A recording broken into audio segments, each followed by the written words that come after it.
So now we have our first panel of the day, and again, as I said, we have some elected officials in the room who are thinking, uh-oh, we don't want to see this spreading. But we have 6 cities in different stages of music city development joining us. They are represented by Toronto, Montreal, Milan, Bogota, Nashville, and Kingston, Jamaica. And our panelists are all current or former elected officials, and they've been asked to talk about the unique role that our elected officials play and how we as advocates and music industry officials or staff at cities can help to make their job easier in championing music. Our moderator, Adrian Ellis, is the founder of the Global Cultural Districts Network, which is a federation of global centers of arts and culture that fosters cooperation and knowledge sharing. So please welcome Adrian and our panelists, all who will be coming to the stage. Press that there when you're in. I think it's open. Good? Yeah.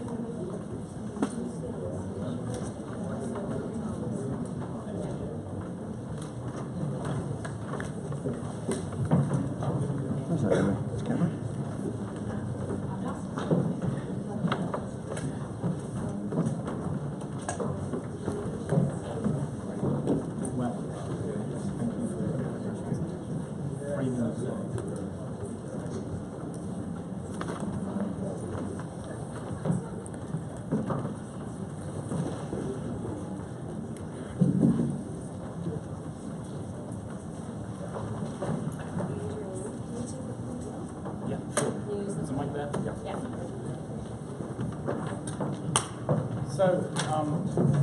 Good morning, everyone. I'm Adrian Ellis, and I'm the moderator of this session with this remarkable group of people. We have a relatively brief period, and we have an array of publicly elected officials who, as we know, will answer the questions they want to answer, but I will try and get them to answer the questions that I ask. That said, those were 2, I thought, absolutely outstanding framing presentations. One from the Mayor of Toronto, somebody with a very sophisticated understanding of the potential and actual contribution of music to strategic goals that he and his colleagues have for the city, whether they are social or economic, whether they're about branding the city, whether they're about creative industries, a whole series of ways in which the music industry contributes to policy goals. And then a remarkable presentation from the music industry with a highly sophisticated understanding of the potential contribution again, and how to frame that contribution in a way that resonates with politicians. So I thought that was a very well curated choice by Amy, and beautifully exemplifies some of the themes that we hope to explore with this panel. And I would like to maybe start by asking Manon Gauthier, who, as well as an elected official in Montreal, a member of the council with a responsibility for culture and creative industries throughout the city, also, as it were, strides the divide, because she also played a very active role as the head of the Siegel Center in programming music and understanding the contribution of music in the city. So I'd like to ask you, Manon, from your perspective, seeing both the industry perspective and now in a policy role, what is happening in the sense of most of the cities on this panel, that are represented on this panel, have been music cities historically. This is not new. What is new is, I think, a sort of sophisticated coming together of public policy and the industry in a mutually sort of beneficial way. And that takes, as we saw this morning, a mutual understanding that appears to be new, or relatively new. Is that true in Montreal, when we see initiatives like the Quartier des Spectacles, and we see the way in which public policy and the music industries come together? Could you tell us a little bit about your perspective on the public policy framework and the contribution of music in Montreal? Thank you, and thank you for the invitation also. I bring warm regards from our mayor, also Denis Coderre. In response to your question, I think something's been happening for a few decades in Montreal, bringing people to work together. I think much of the festival environment has to do with that, along with the changes in the recording industry more specifically. But we've learned to better work together.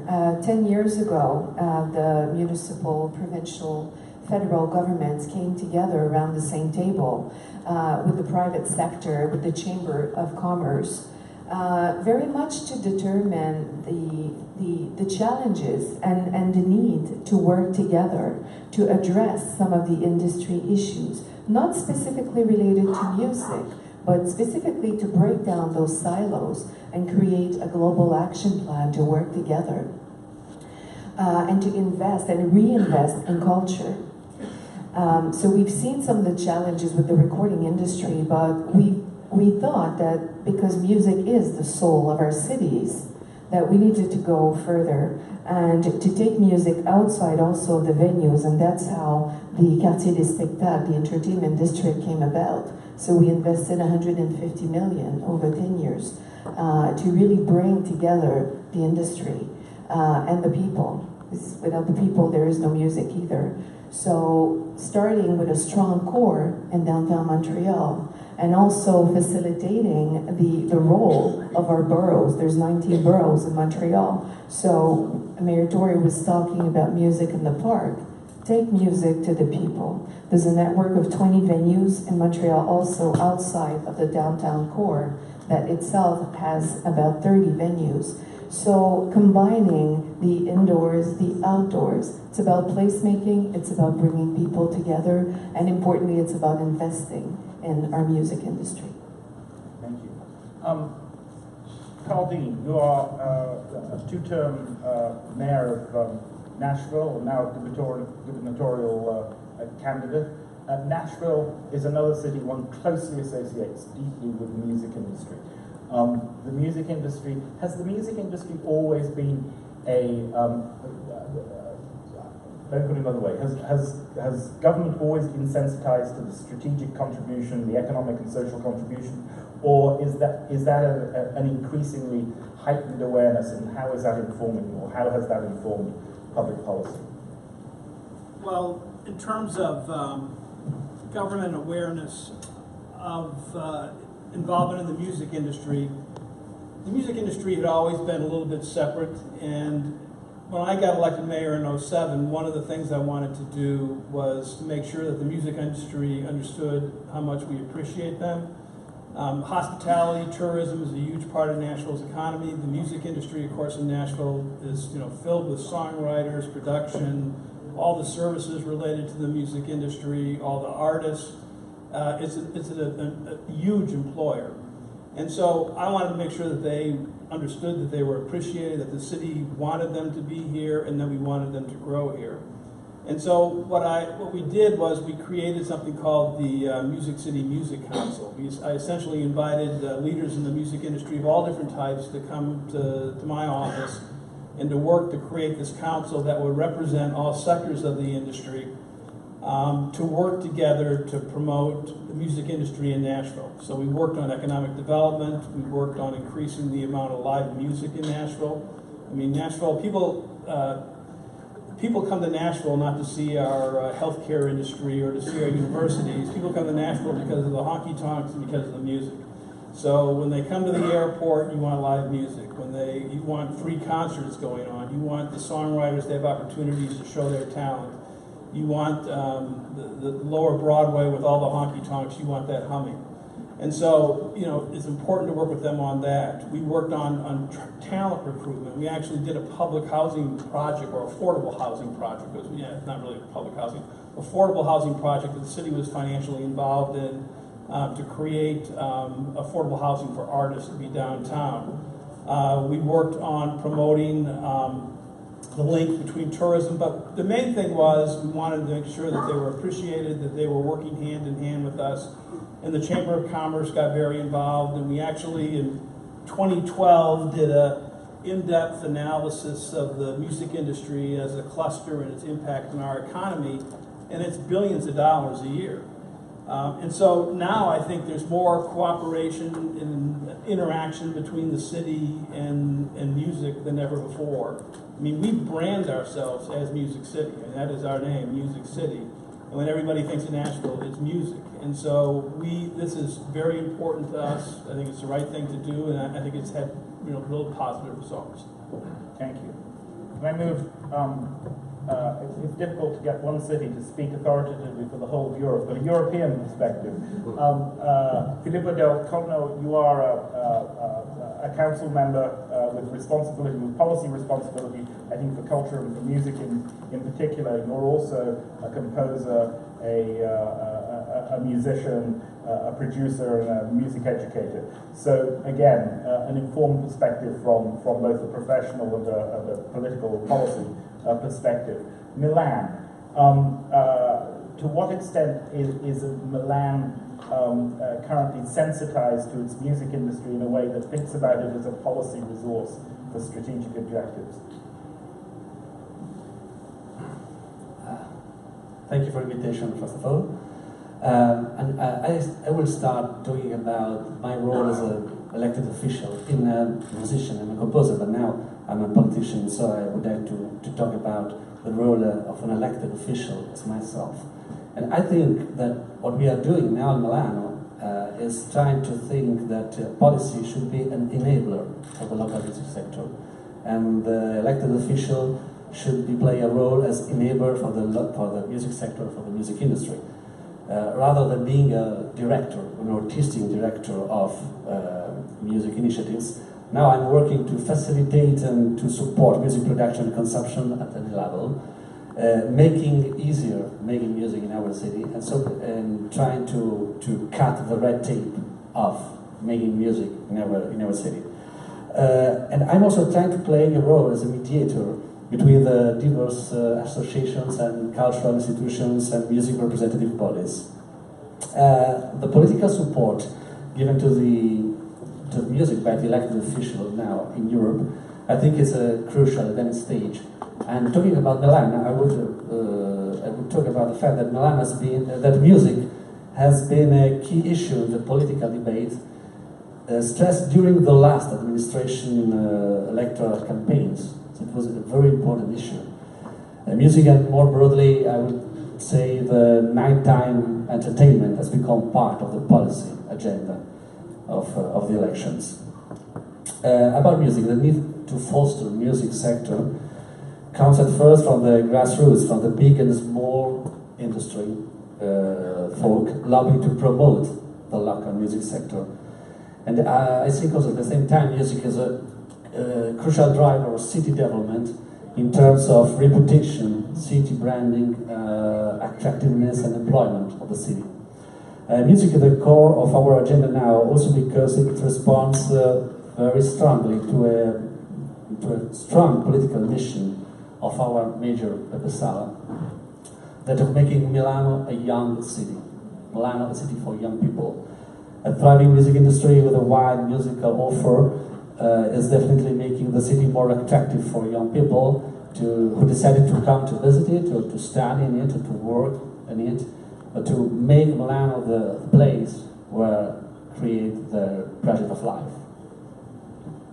So, let me move now to Kingston, Jamaica, as we whiz around the world. Delroy Williams. Kingston, another city one associates indelibly with music. Can you describe the ways in which your administration both fosters, develops, and uses strategically the contribution of music to the city? Good morning. I've been the mayor probably about 3 months, just to be honest with you. But we are focused. What we have been doing over the last 3 months, because we understand the importance of music to the city of Kingston, what we have done is to lay out a vision and to fit the entertainment industry in that vision, so they understand their role in that vision. We have said clearly to them the vision is really to make Kingston the capital of the Caribbean and a major player on the Latin American landscape, really an international city. To do that, we have to posture the city, we have to image the city regionally and internationally. Music, because we know the importance of music in Jamaica. The music culture is global. Such the sporting culture, especially athletics. So we have said to the music industry, we want you to help us to achieve this vision, which means that we have to now have major international entertainment events within the city of Kingston. So those events must come now within a structure of order, because we have a responsibility to the patrons in terms of security, safety. And so we have been moving along that line. We have been opening up zones within the city, because we also want to make the city a tourist destination. There was a report out of the New York Times that Kingston is among the top 50 cities that people want to visit. Indeed, it was number 24 on the list. So we have also been leveraging that. So we have been opening up the waterfront in the Kingston Harbour area to entertainment events. So we have said that we have been encouraging the promoters to have events at specific venues within the city, which open up the question in terms of creating entertainment zones, because that is important, because the nightlife, which is critical to entertainment in Kingston, is also an issue for persons who want to enjoy the comfort of their homes.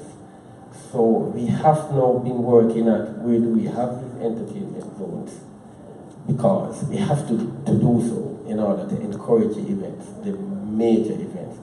The last event we had was like 20,000 persons there at a concert, and we had that adjacent to the National Stadium. Those are the kind of events we're pushing. We are also pushing the smaller events I mentioned, which is more like within the confines of a club, which are doing also well. So from the political level, we have established a vision where we want to go. We have fit the industry within that vision, and we have said to them, we will give you the support. We will create the entertainment zones.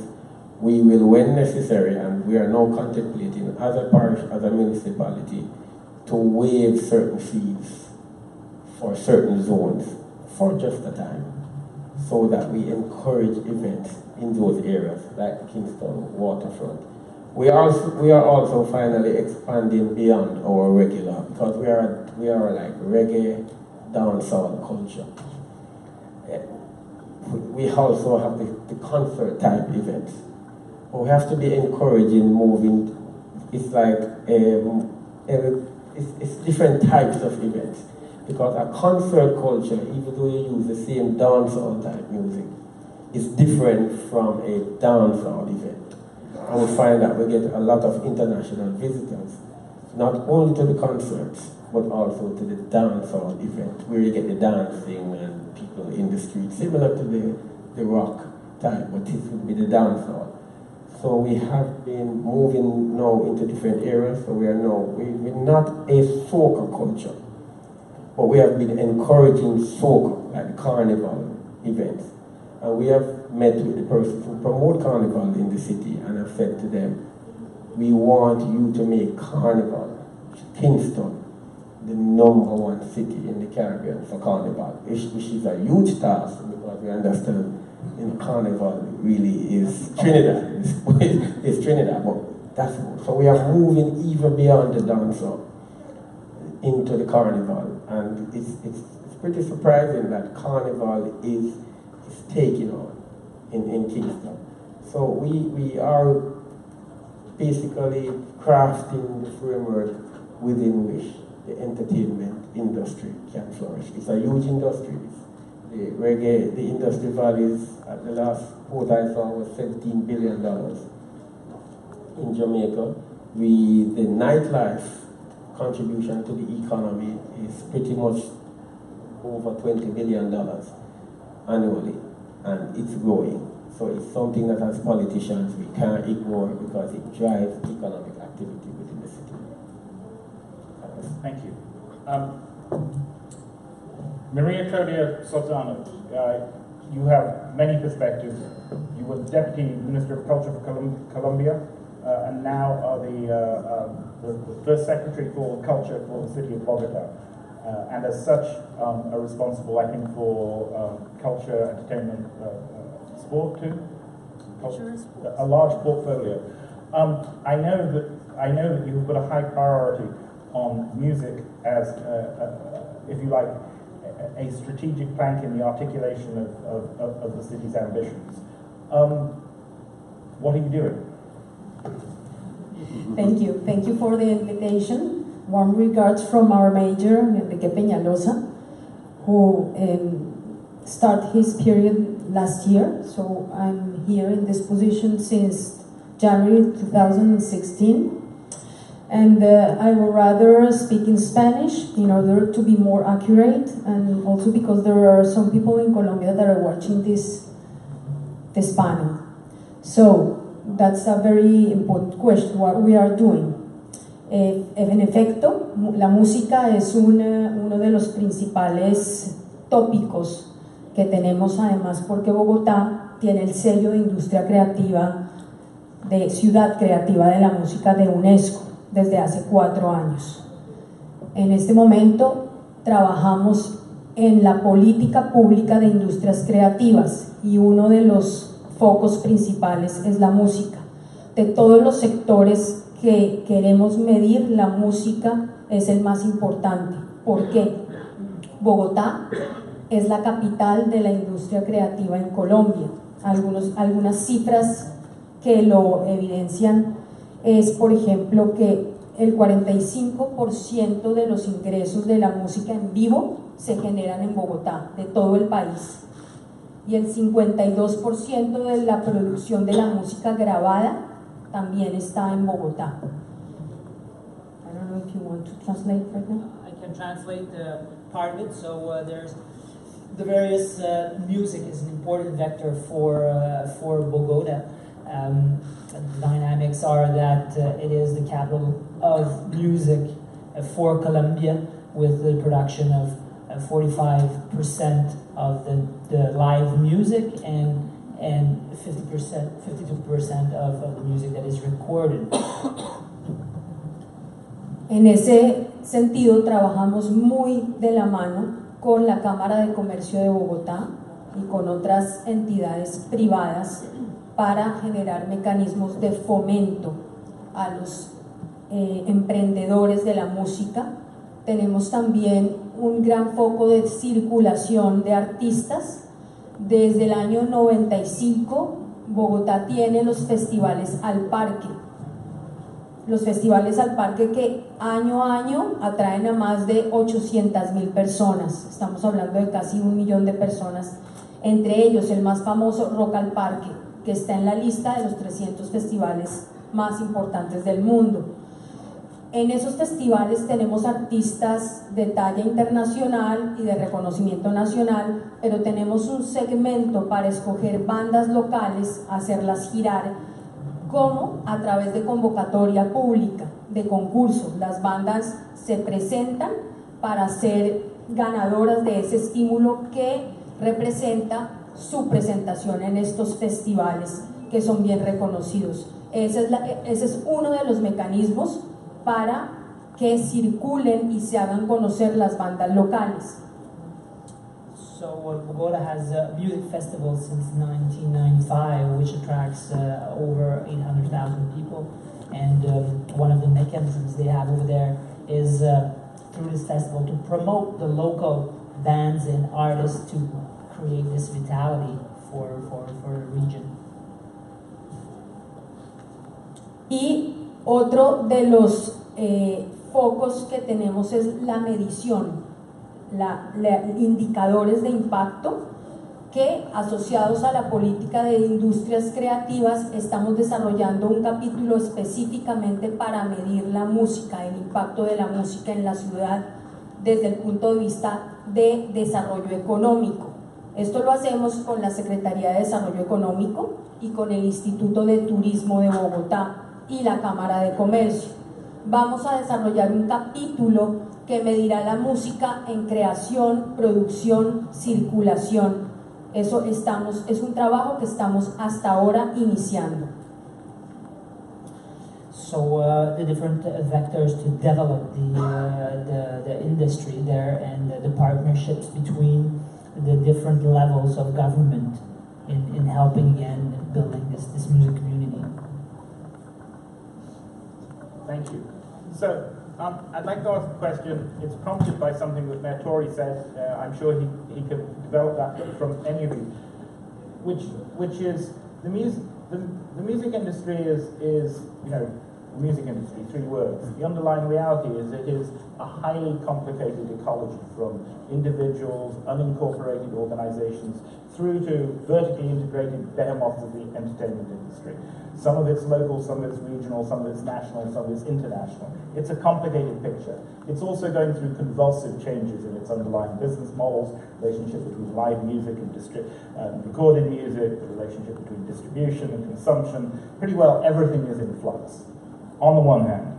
On the other hand, we have music potentially making a contribution to every corner of policy, from social policy to economic policy to branding to the motor skills of the unborn child, through listening to Mozart in a perinatal condition, apparently. So we have got complicated policy impacts and a complicated industry. What is your advice to the music industry in making its case as effectively as possible to busy ADD political leaders in a way in which allows them not only to make a contribution, but to secure the sort of help and assistance that they need in order to be able to make that contribution effectively? May I'll start with you, because you set the hair running, as it were, but Focus, focus, focus. focus, go. And I think oftentimes even in this city we think it's a choice between, I don't want to narrow it down, but let's say music or film, and then we've established ourselves in the film world. But I think I'd go back to say, well, how have we done that? What contributed to that? Well, the first was that we had, and not first, one of the things was a very globally noted festival. And I think we have the sort of what's the word I'm looking for, the underpinnings, the foundations there for that.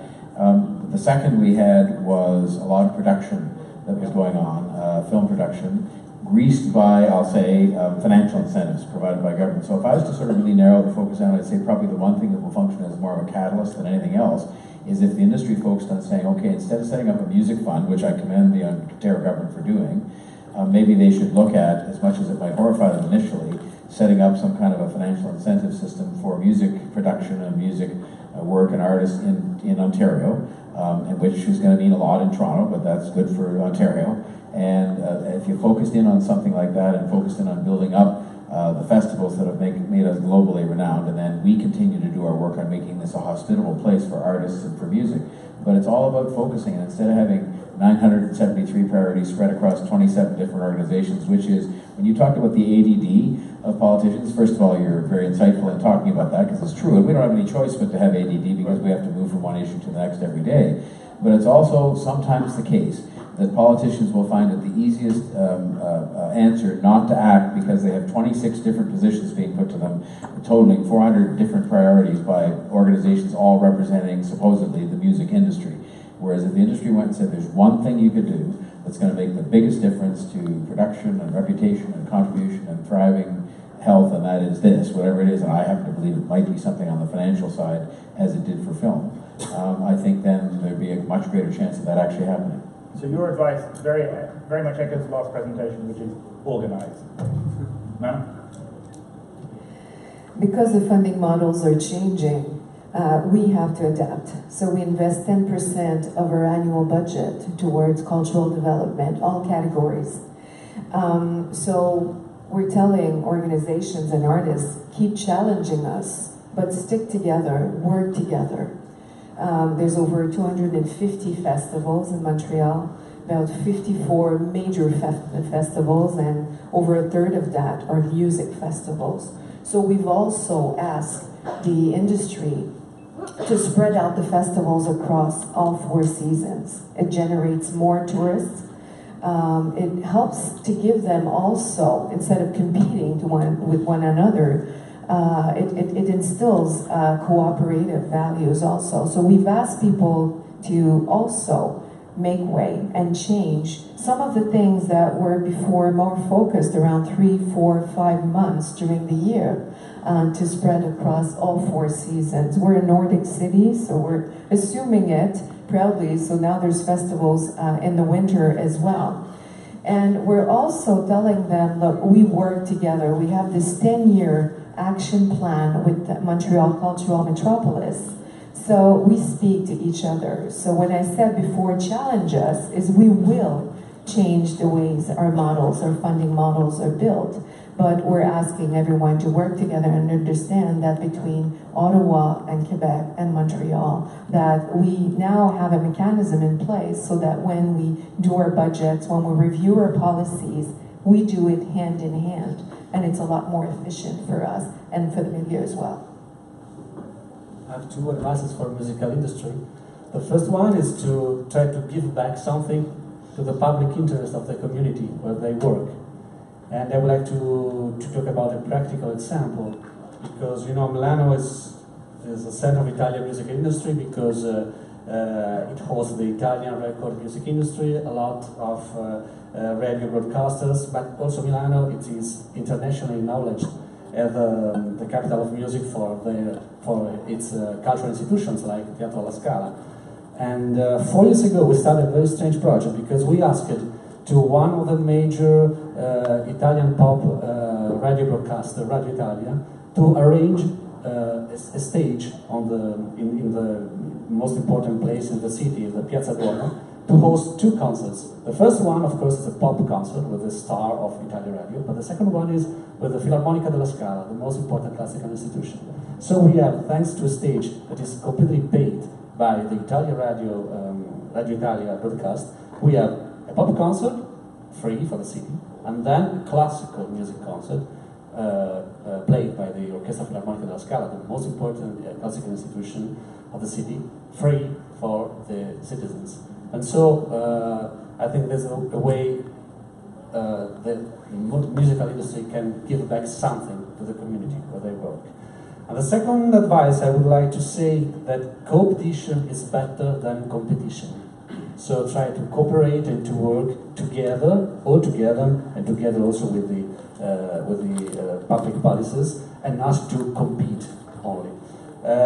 We have started a very important project now in Milan. I would like to talk about it because we tried to put together different main characters of the musical scene of the city, of the country, to work to a project. And we started a music advisory board where it is represented the Copyright Collecting Society, but also the Italian Recording Industry Association, the FIMI, the Asso Musica, that is the Association of the Italian Promoters, and the IMAIE, that is the Collecting Society for Performance. And we are working now to do a Milan Music Week, to start the project of having a Milan Music Week in November.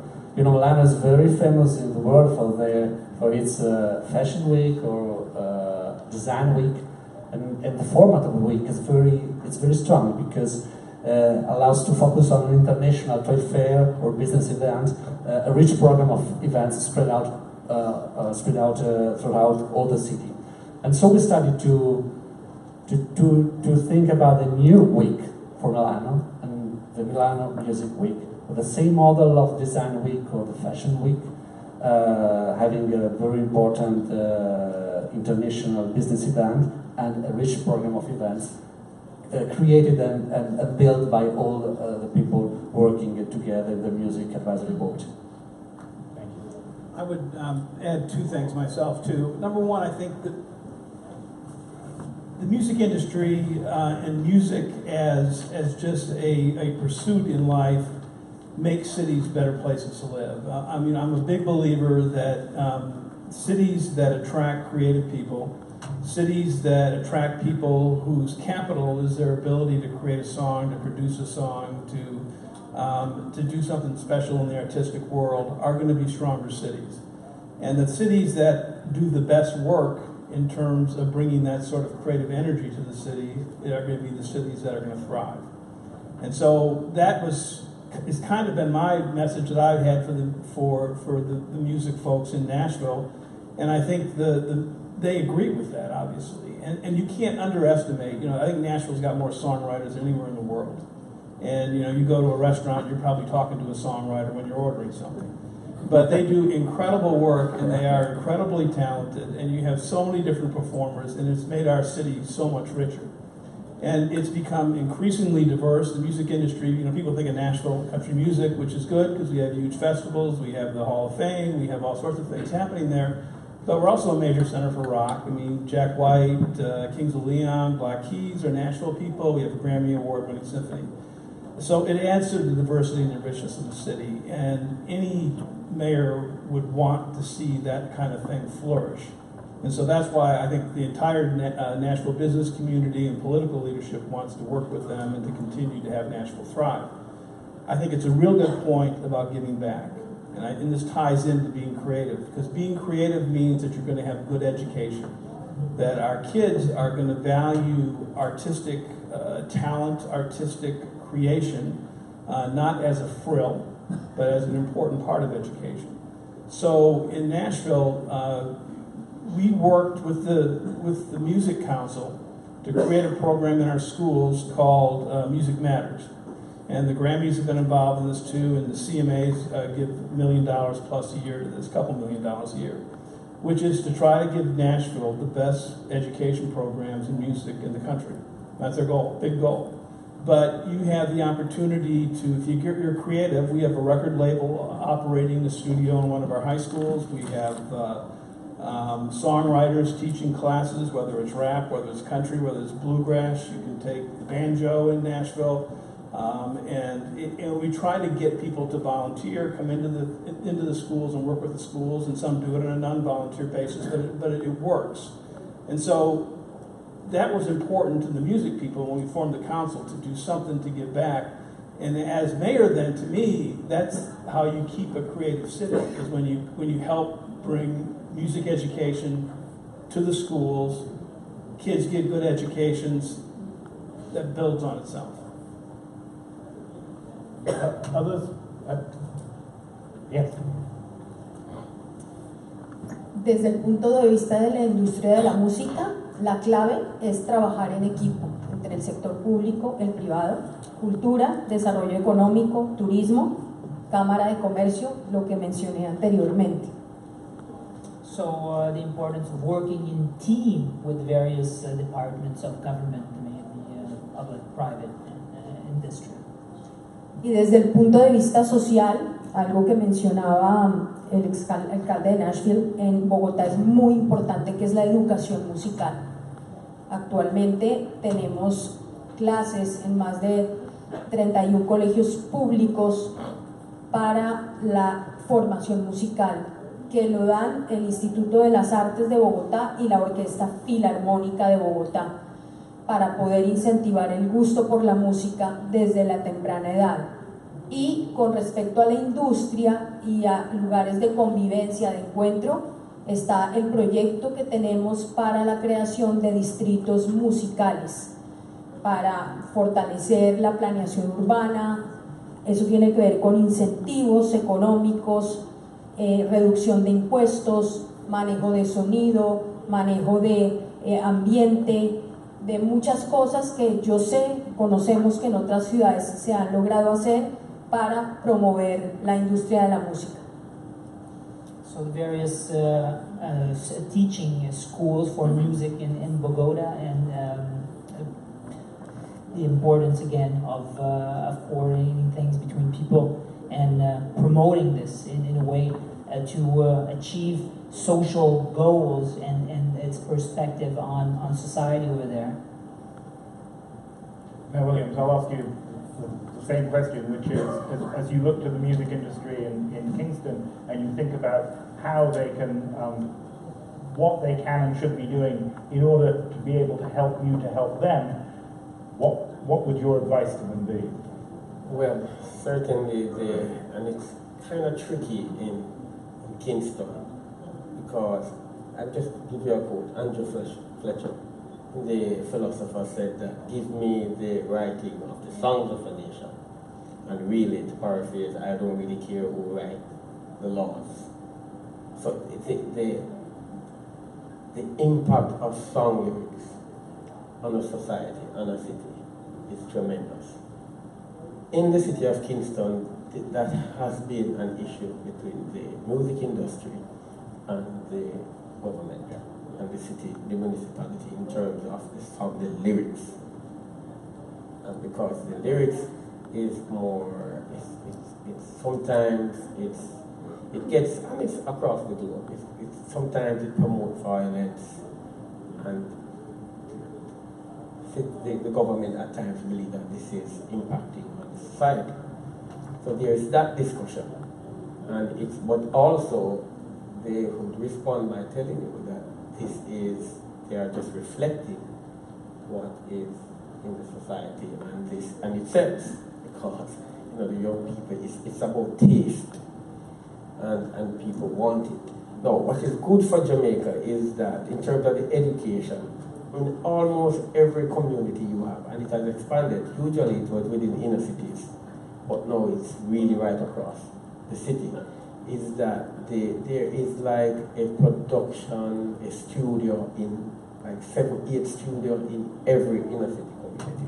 So the education begins even before you enter the school system in terms of music. And that has been very good for the music in terms of an understanding and music education in the society. So that is good.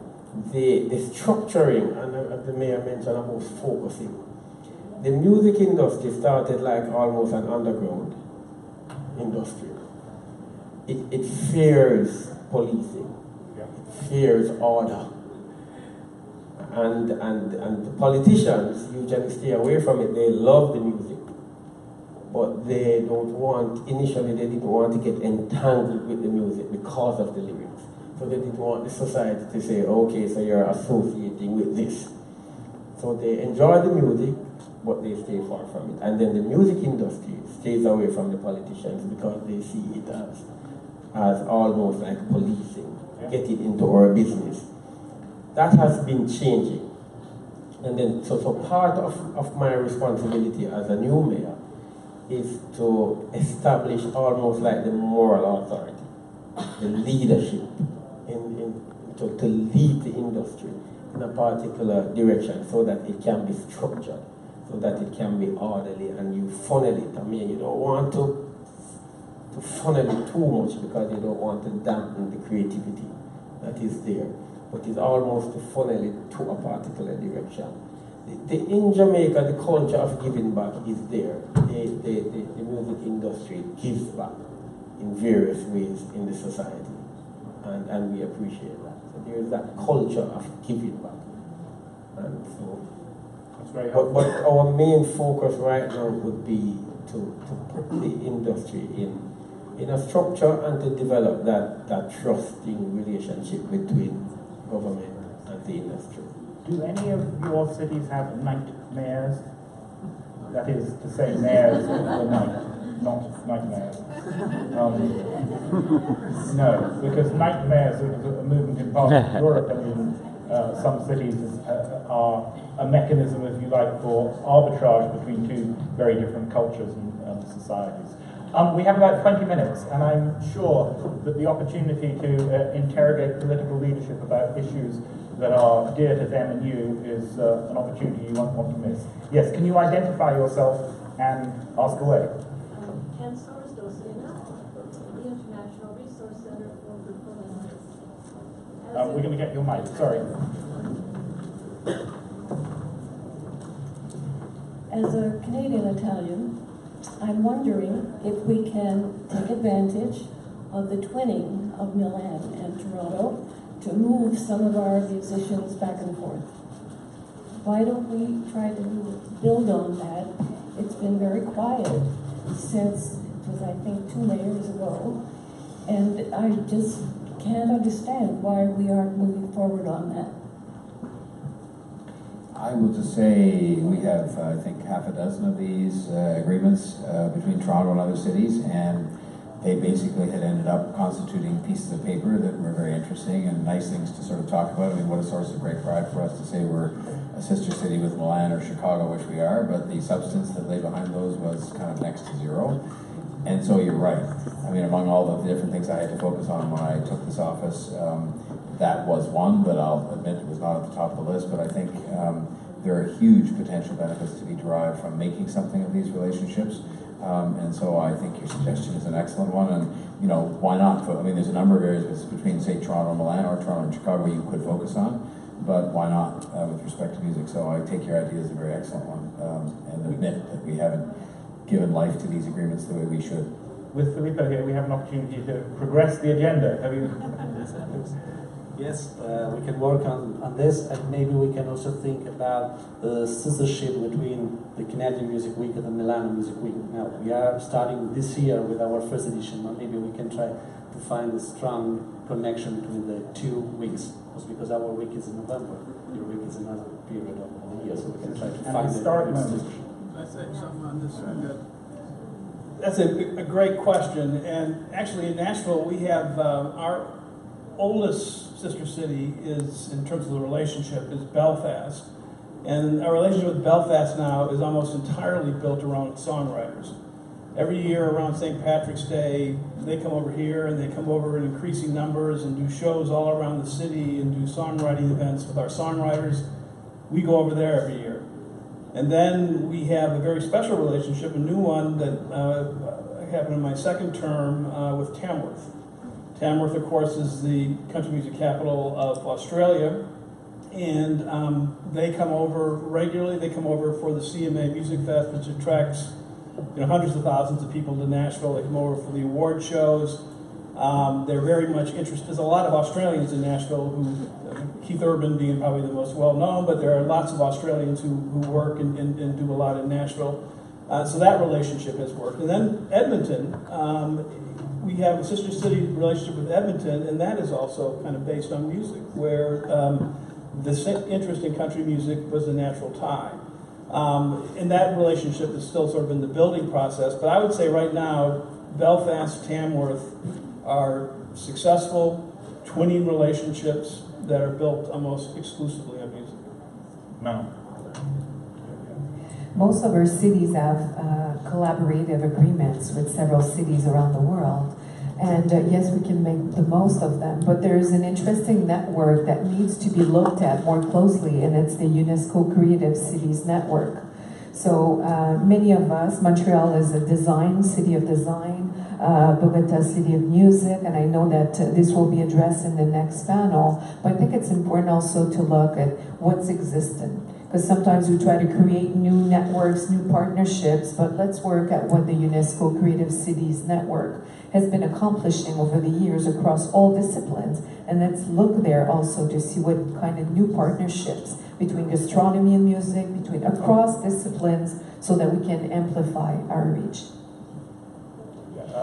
Mayor Williams, you wanted to make a comment? It's an interesting question, because since becoming mayor, I've asked myself the question, how do you operationalize these agreements? In terms of music, take for example Argentina. There is tango in Argentina. We have an interest in Argentina in terms of from the point of view of the city of Kingston. So we have looked to some of our artists, not the major artists, because they are already. So we go lower to the small artists who are just developing without a name. And we would say to them, would you go to Argentina and make connections with some of the artists there in tango and see if you could have a blending of the tango and the reggae and the dancehall to create a new variety, a new music, so that we can use that to enter into Argentina, to get our industry into Argentina. So we would link we'll make our sister city agreement work for us in that way, because we'll contact the city, say, We are sending an artist or two artists there. Can you make contact with artists you have within your city? And then, so that's one way to do it. The second way is also to have events. We went to Miramar with a sister city agreement in Miramar, and what we did was, because we have what we call the championship, high school championship, that's athletics now. But and Miramar said to us that they want to have a high school championship in Miramar, but to give it prestige, they would ask the city of Kingston if we could send our high schools to participate in that athletic event in Miramar. We have to find these ways to start these sister city agreements to operationalize it. Else, they're going to just remain on pieces of paper. Thanks. Question here. Yes, I just wanted to go back to... Just identify yourself. I'm Laura, I'm from Sydney, Australia. I just wanted to go back to your note on the importance of music education. There are wonderful musicians in academia around the world producing excellent empirical research in the importance of music education on the human being. For example, McGill University is a big university, the University of Sydney, the University of Melbourne, even here at the University of Toronto, which is why I myself am here. When do you see that we should begin to make a link between music education and primarily academia, the music industry, and in turn our government? Well, for me, I think that as early as possible, music and art should be part of a public education system. And it shouldn't be regarded as a frill. I mean, you know, obviously almost every jurisdiction goes through a period of time when budgets get tight, when it's difficult to fund schools at the level that you want to, that cuts get made and people look first, it seems, toward arts and say, we can't do this now. I think it's vitally important to being a well-rounded person. There are plenty of studies that show that students who do well in music do much better in science, and particularly math. So I think it's absolutely critical that we just acknowledge that the arts and music as part of that are a key part of anyone receiving a good education. So I think in part the question was also, not only is that true, but how important is the sort of analysis, for example, in your study, in the study on the table, or New York's recently done one, right, which is the aggregation of policy analytic material to then sort of provide the basis for advocacy, or do you trust your heart? Well, I think you can trust your heart. Your heart never leads you wrong, but having the numbers to back it up, in a city like Nashville, where the music industry and music as a way of life and people making a living from it is such a huge part of our economy. I mean, you know, it's an enormous employer. So that's easier to make the case. And then, of course, people come to what we branded ourselves as Music City, and people move to Nashville, they expect to go to public schools and have good music programs. And I think we really had to ramp it up. I mean, we did better than a lot of places, but we needed to do better, and now we are.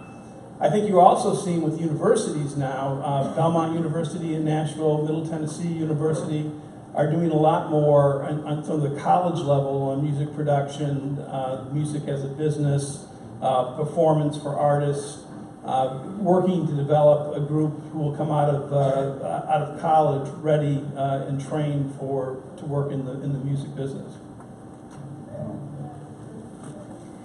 Thank you for the question. I think it's one of the big challenges. We're talking about universities, but it starts much, much earlier.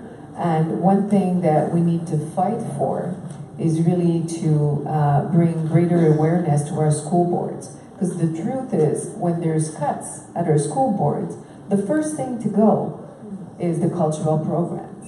And everybody's throwing the ball at one another, but nobody wants to take ownership. It shouldn't be an option, it should be part of the syllabus.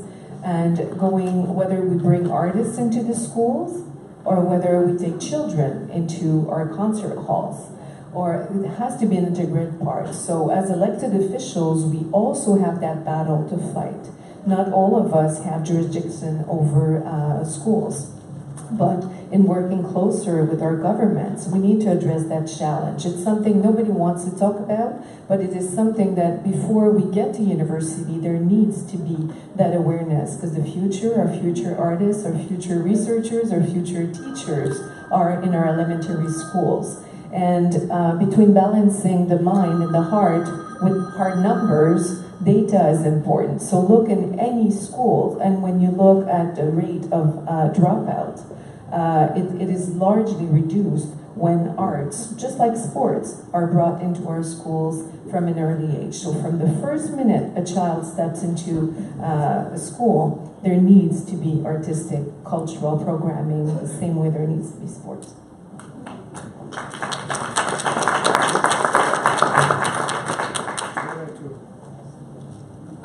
Just to add that I think it's crucial to create a relation between the music industry and the not professional music education, because especially in Italy, but I think in other countries of Europe, it's very important to create the love for music, also through the knowledge of the musical languages. And so I think it's very important to involve music industry to create projects in order to spread the knowledge of musical languages also people who doesn't know anything about musical language, because they will be the audience, a more as I can say, a more attent and more I would like to say in Italiano, consapevole audience for the music. Next. Yes. Amy, I think there's somebody the other side of the... Yeah, hi. Corey Cross with the City of London, the Music Industry Development Officer for the City of London, Ontario, Canada. So thank you guys for coming, this is great. My question is, you're talking a bit about free events, and I'm just sort of wondering, sort of a two-pronged question, and this is sort of for everybody. The importance, how do you sort of work with the entire spectrum of the industry when you're putting on a free event? And how do you also sort of combat the culture of free, when people sort of have an expectation that when there's all these free events, how does that translate into actually ticket buying? And people, get an expectation that, oh, the city puts on free events. Music's free, and we already combat that with the technology, in the music sector right now with downloading freemium services. So how do you guys sort of combat that and sort of get around that ideology that music should be free? Combat. We try to balance it. So we've made it in Montreal one of the conditions for funding festivals that they have a free outdoor component. What that means free, it means free for the people, but the artists get paid, obviously. But one of the funding criteria requires that as a festival, as an event, you balance what you sell in concert halls with what you bring to the people. And I think it's also a responsibility of the cities and of governments in general to bring culture to people. One without the other doesn't work, because if you don't give access to culture, how do you expect people to get into our concert halls? So we've made that a primary condition of our policy making and of our investment in culture in Montreal. We've also developed a large network of venues called the Maison de la Culture, Cultural House, in each of our boroughs. And there again, the idea of providing culture for free was a huge debate in Montreal. So it is very much balancing and providing support to the artists, ensuring that decent fees are given to our creators, but also making sure that in balancing our programming, we also bring culture to people within their boroughs and in outdoors venues. And one feeds the other throughout the ecosystem. I think that free events are a form of invitation to music and to culture. So it's the way, as you can say to the people, okay, try to listen to the music and try the experience of listening to music. And maybe if the experience will be good, will be interesting, you will enter now the opera houses or the concert houses paying a ticket. Gateway drug. Yes, it's absolutely very important to make this kind of invitation. We did with the museums in Italy. It was a big success. We started the first weekend of each month. Entrance to the public museums now is free in Italy, and we saw that people, after have the opportunity to enter the museum freely, then wants to come back paying the ticket, because they feel to be invited to culture, and they have had the possibility to do the experience, and they liked it, And so they started also to pay for doing a gate. Yes. En el caso de Bogotá, los 5 festivales al parque, rock al parque, salsa al parque, Colombia al parque, hip hop al parque, jazz al parque, son gratuitos. El año pasado tuvimos un gran debate y discusión de si esa era la forma de seguir y llegamos a la misma conclusión que explicaba Manon de generar acceso a la cultura. Adentro de los festivales no solo está la presentación artística, sino que hay un componente de emprendimiento donde se generan otro tipo de recursos, pero los festivales gratuitos los financia mayoritariamente la ciudad de Bogotá y hay otros eventos que sí son con boletería pagados, pero siempre vamos a tener la oferta cultural gratuita para que más gente pueda acceder y para que además se puedan formar audiencias, formar públicos. Es la única forma de lograr. So it's a dynamic that is very much like in Montreal, where they're promoting a free component to the shows in way of creating the interest, I guess, to get the people there. And generally, the artist over there will be paid by the city of Bogota. Hello, question at the back. Yes. Oh, sorry, was somebody else going to jump in? I didn't mean to interrupt. No, you are next. Okay. Just identify yourself. My name is Kwande Kafense. I'm here representing the city of Ottawa. And my question, I guess, is with respect to, I guess it implicates both Delroy, Mayor Williams, I should say, excuse me, Mayor Tory, and Mr. Dean from Nashville. Nashville is a place that's really capitalized on the fact that country music, or it's at the heart of country music. And, with respect to, and similarly, or I should say, in Jamaica, I guess what I'm asking is the influence of reggae globally has been huge. There's been a huge impact from the time Bob Marley started doing reggae to even more recently when people like Mr. Vegas are talking about the impact of reggae on pop music. And I'm wondering, how do cities capitalize, cities who have such a distinctive sound capitalize on the fact that people identify music with that place? For example, one of the people who Mr. Vegas was going at was Drake, and saying that Drake's become so popular because he's been adopting Jamaican sounds, Jamaican culture, and similarly people like Justin Bieber with some Sorry, all these things are reggae rhythms that are being, brought into the pop world. And, I wonder, how can a place like Jamaica really leverage all of that? Because there is so much influence from Jamaica around the world, from the time of Bob Marley. And that just, one final question is, has Bob Marley been recognized as a national hero yet? Because, he is the one who, most people know where Jamaica is because of Bob Marley. So, has Jamaica been leveraging that as well? Last answers? Right. Well, Jamaica has been leveraging Bob Marley and the music itself, reggae music. In terms of national hero, it's an ongoing discussion. And to designate someone a national hero is not a overnight decision. It's really a decision that includes the entire population. But we have been with the music, and that's part of the vision, because we understand this influence globally. That is part of the reason why Kingston is listed as number 24. It's part of the reason on cities that people want to visit. And that's why we have been saying, let's start to create real international events within the city. Because the city's name is there, it is attached to reggae music, it's attached to dancehall, it's also attached to sports. And so let's do these events, major events, and get the world to come to these events. Visitors from across the globe, and start to grow the city and image the city.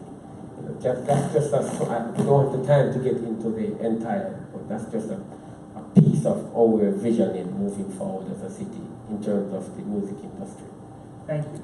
Our time is up, alas, but I would like to thank this fantastic panel for an authoritative overview and a perspective that is very, very valued by the industry. So thank you very much.